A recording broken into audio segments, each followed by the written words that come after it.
What's going on, guys? It's Brandon back here again today with another playoff series review.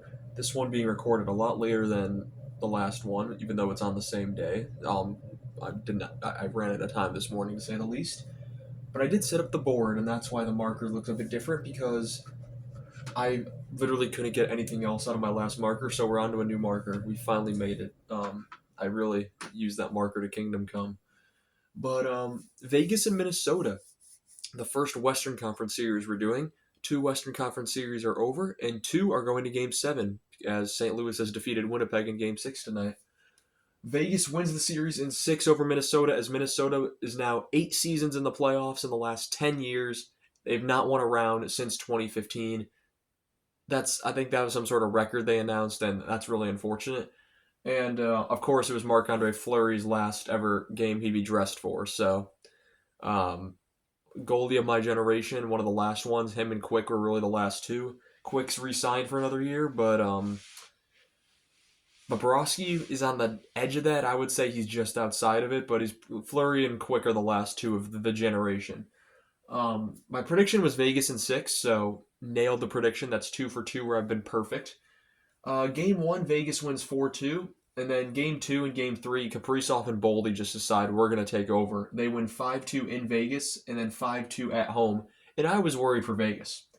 Game 4 and game 5, Minnesota had a chance.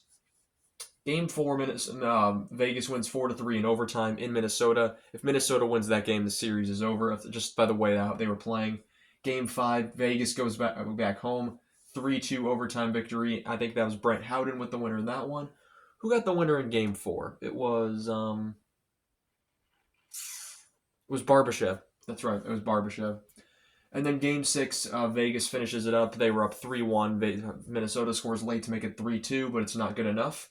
Funnily enough, Minnesota actually outscores Vegas in this series. They outscore Vegas 19-18. And in terms of point scores in the top 50, not many on either side. For Vegas, you have Hurdle, 3 goals, 2 assists, 5 points, and Eichel, 1 goal, 4 assists, 5 points. That's it. Minnesota, you have Kaprizov and Boldy, along with Hartman. 5 goals, 4 assists, 9 points for Kaprizov, as he does everything he can to get this team to win the series. Boldy, 5 goals, 2 assists, 7 points. So you take Kaprizov and Boldy right there. That's 10 goals. That is over half of Minnesota's goals right there.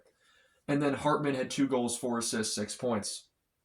We move on to the goaltending, in which one of them was a lot better than the other, yet it's weird how it turned out.